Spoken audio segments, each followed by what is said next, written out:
I only put a portion of what I found during research up here that I thought was relevant. I learned there were a lot of compound chemicals. They are so twisted and manipulated in a laboratory for essentially hair care products. It just seems like total overkill. That's why I find it ironic whenever a company like this that is really chemical based puts sulfate free on the packaging as if it's some sort of like added healthy benefit to make you feel better about what you're buying. And that's already been determined to be in the consumer industry for pretty much everything. Everything we look at, everything we buy is marketed to produce a feeling that makes you feel safe, secure, fancy, sexy, whatever. I think in Olaplex's case, their marketing strategy is to convince you that they have these top-notch scientists, and I researched these scientists individually. They are top-notch. I'm sure they're doing amazing things in all sorts of industries. It's to convince you they know more than you do about your hair, and your hair is unique because it is your hair. But what is unfortunate, it also convinces a lot of salon goers that Olaplex knows more about your hair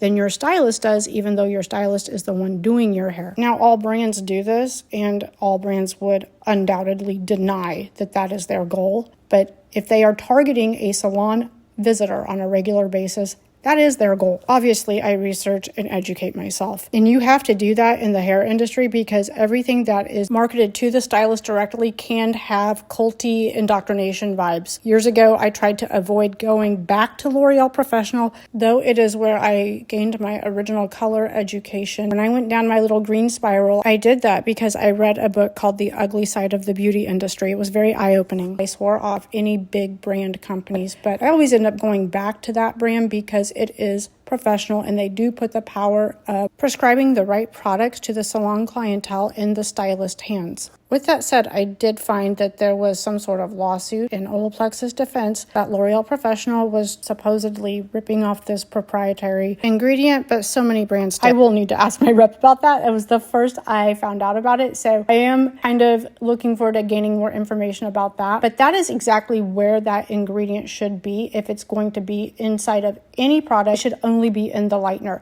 and the companion product at the bowl. That's my opinion. I feel like the salon treatment for Olaplex can be beneficial in some services, especially if you're doing a very aggressive lightening treatment. One process, then we go right in and do another one, and sometimes up to a third process. So by the time you get to that third lightening process on the same day, why not add the Olaplex? Because at that point, you know there's going to be some residual damage on the hair. And as colors, we sign up to work with chemicals because that's what hair color does. We chemically alter your hair. Now for the client at home, the problem is nowadays to have blonde hair specifically, because I'm a blonde specialist, so that is what I'm referencing on a line that was really built around the blonde client. You really have to have so many different products now to care for your blonde. I will likely do another video on that in the future. This was a way longer video than I had ever intended, but it really was a rabbit hole I did not anticipate. The research was like an onion, and every time you peeled back a layer, it was another topic being discussed about Olaplex and whether or not it's safe. So I will continue to follow the lawsuits, and I understand why it has stalled because it's such a myriad of different symptoms. Hair loss is something I have firsthand experience with, and I do know for a fact all doctors hate it when people come to them for hair loss because it could be almost anything. And hair companies know this, so they often try to exploit this. I sincerely believe where there is smoke, there is fire on a brand. And what worked in Olaplex's advantage is the timing with COVID and COVID hair loss. The lawsuit came about right around then. So there are probably a lot more than the people named in the initial lawsuit, based from what I saw on the Chemist Corner and Reddit, but especially what the woman on the Chemist Corner said about the Facebook page that had over 12 million people.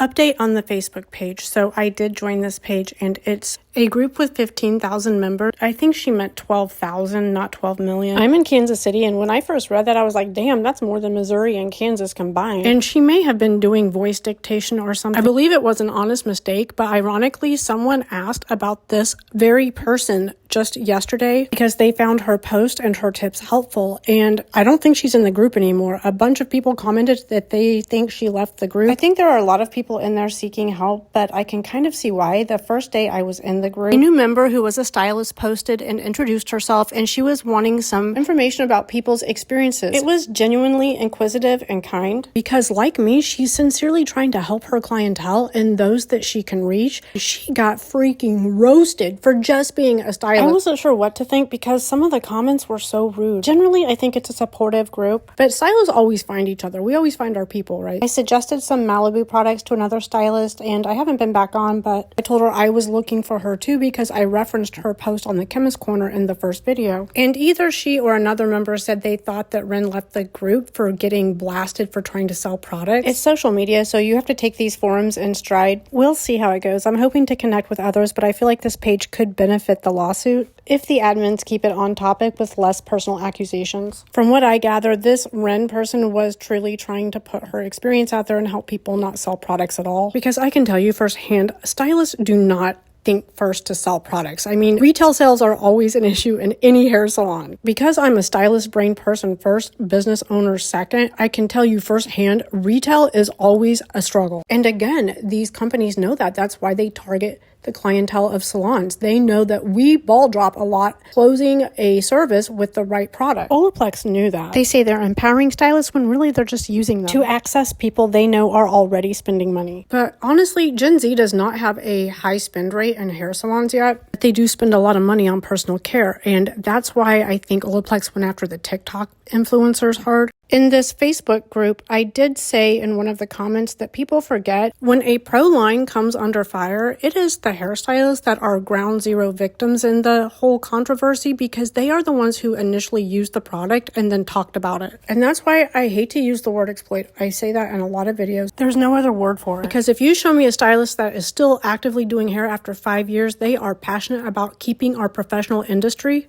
professional. And when companies like Olaplex use the professionals to promote their product simply by using it, and they are saying words like trust the science, it's always the stylists that come under fire first. Because we're out in the salons and we're doing people's hair. We're not in a boardroom making decisions about product. We're not in the chemist lab concocting formulas. We're doing your hair, your kids' hair, our mama's hair. We know we work with chemicals, but we want to keep people safe. So there's a great deal of trust we put in these companies. So there are a lot of stylists like me who get fired up when a company does shady, unethical looking stuff. I hadn't even joined that group yet when I did my first video, and I said there's so much benefit to these companies using the stylist to put it in the people's hands. Not only do they fight for their favorite brands, but they take the fall with them too, and I just don't subscribe to that Kool-Aid drinking stuff in our industry. And there's a lot of stylists like me who agree. We don't want to expose ourselves or others to unnecessary risks. We feel your sorrows when you share them. We celebrate your wins with you. We're invested in our clients because they invest in us. The personal service industry is a very personal profession. We're trying to pay bills and put braces on our kids. We're the ones who help put owners of companies like these in $30 million houses. Stylists have been discredited since the beginning of time. We don't need the brands we use perpetuating that even more. When they do, we take it very personal. I don't even think Ren was a stylist. I just think that when Olaplex left the salons, it fostered a culture that grew toxic as it pit stylists and clients against each other. Just a reminder to pump the brakes. When a company claims it has created some sort of new philosophy or new Jesus juice that is going to save your hair from normal wear and tear from chemical damage, coloring, aging, and life. Not realistic.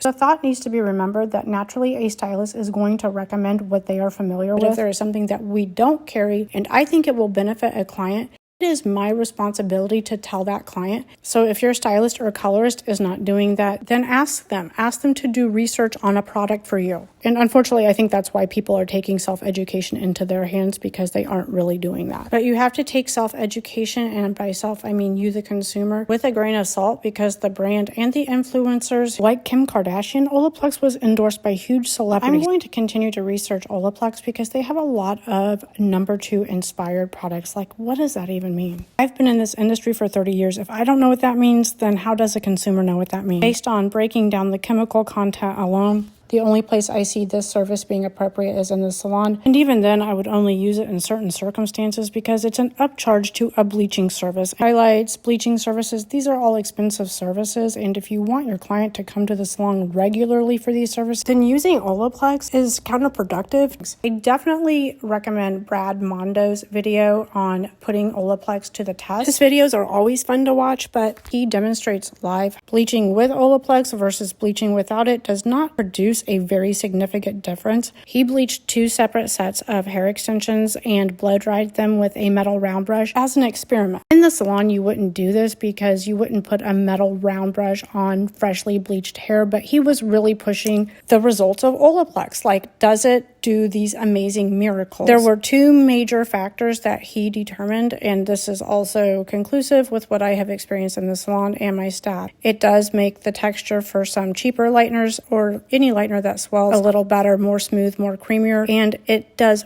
barely cut down on the breakage. I mean barely, but when you are working with higher developers anyways, you're going to have breakage. It's part of the deal with blonde, and we can try to lure ourselves into feeling like that's not going to be the case, but it is. It's bleach. It's always going to be the case. But for me, the most important takeaway from watching the Bradmondo video was that he admits that he didn't see a huge significant difference, but he likes the security feeling that it gives him as a stylist, so he's going to keep using it. Why not? And that's what I don't like about these brands that lean too hard into feelings. They manipulate the feelings of the stylist or the colorist, and then they also manipulate the feelings of the consumer. There are already so many feelings attached to hair, so naturally the response is not good if you don't deliver, but if it does the opposite and it causes baldness and makes people's hair dry and damaged, they're coming after you. Their whole marketing shtick way before the pandemic was trust the science. Their brand was built on that. And if the science fails and people don't trust the science since COVID, I know many brilliant area doctors who don't trust the healthcare science. I think most people started out in the pandemic kind of trusting that our government knew what was best for us, naively, obviously. I don't know anybody that feels that way anymore. People are questioning the foundation of science because it's been manipulated to serve agendas, and that's been exposed. But that is the bedrock of their brand. Oh, the science. They focus too much on that instead of warning heavy-duty chemicals that you can easily F up your hair with at home. But the public does have a short-term memory. And if one thing